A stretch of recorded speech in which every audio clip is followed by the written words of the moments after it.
Well, today's load up day. We're getting all set to get into the shipping container that's going to travel from town of Sheldon, Marysburg, New York to New York City area to the port, which will be loaded on a shipping container, and May 1st it sets sail to Rotterdam, Netherlands, to be transported by a truck down to our main event in Maden, Netherlands in June.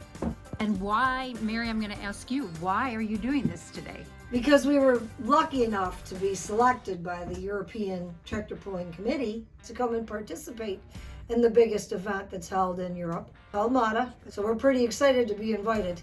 And what kind of an event is it? It's a tractor pulling event. There's 60 different classes, I believe. There's going to be hundreds of competitors. And not only in the mini ride class, but there are many other classes. So. Tell me about this vehicle behind you. I know enough to know that it's called a mini rod. It's incredibly decorative. This is the first time I've seen it in person, and this is fancy. But you pull through dirt and mud and on tracks and in open air. It's beautiful. Tell me about how you created it and what it means to you. And let's talk right now. You're the driver of this thing. And not to be personal, but you're tiny. And this is a big, big piece of equipment. Yes. I'm impressed that you do this. Well, there's an advantage to having a smaller person in the seat.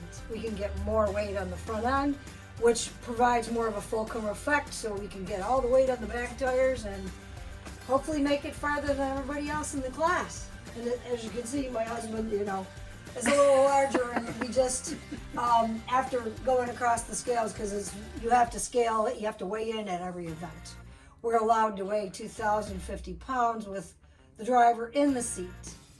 So therefore, it would be pretty tight for him to be able to drive and get enough weight in the front end. Are you careful about what you eat to maintain a low weight, truthfully? No, I'm lucky. I've basically been this size for all my life. Okay. Price range. What is a vehicle like this worth? Typically, when people ask me that, it's a 6-digit check you're going to write me if you want to buy this as a unit. The engine-wise today, with the blower and that's sitting on top of the motor, and the motor's all brand new in this now. I mean, you're talking upwards of 60,000 for the motor itself, then plus this on top, probably another 30, and everything else to go with it. Chassis. I'm sure with our whole operation, right down to tools, trailer, and everything, we got well over 250,000 in there. And on top of that, let's talk about the emotional connection. You and friends and family have built this and created it, and for lack of a better term, this is your baby. Yeah, it is our baby. When we dove into this and we officially started in 2018, it was a kind of a passion that we wanted to build one of these someday when the kids were up and gone and we had the wherewithal to do it. So we just went with a lot of help from our friends. And once we got our feet wet, we've just been learning all the way through this. Clearly, you are evolving to a level of success that's not many people achieve in this country. And this going to Europe to pull is a huge honor. Yes. But it's also got to be, at least in my mind, nerve-wracking. And I'm looking at the way all the artistic parts, the painted parts, it's not saran wrap, but it's certainly covered in a protective wrap. Yes. But the rest of it's wide open. Well, we wrap up the vital parts. As you can see, like the mag up here is wrapped in the front of the blower.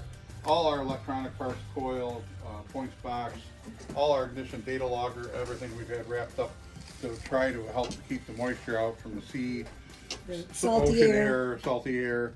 It will oxidize and rust. So, and the rest of it has got a fine coat of WD-40 all over anything that's metal on it. So we're hoping to keep the rust, any kind of corrosion out of it. You've done everything you can possibly do to make sure that your mini rod makes the trip safely. Yes. Are you nervous? No, not at all, really. We've talked about this, but we cover it with insurance going over, of course. But they do this all the time, and I got my crew with me, a lot of my crew with me. We'll make sure everything's secure in the container and do our best to make sure everything's secured and stowed.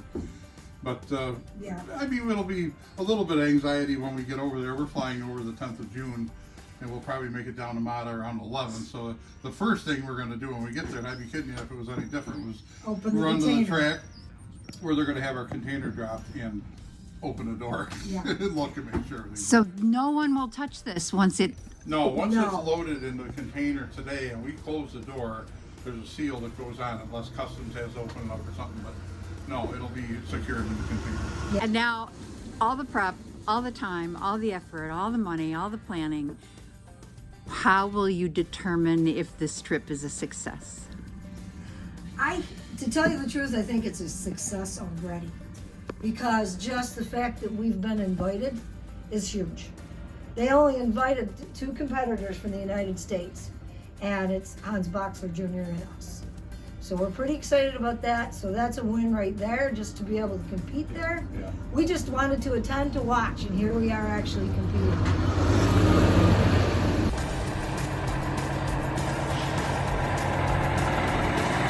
See you in Mata.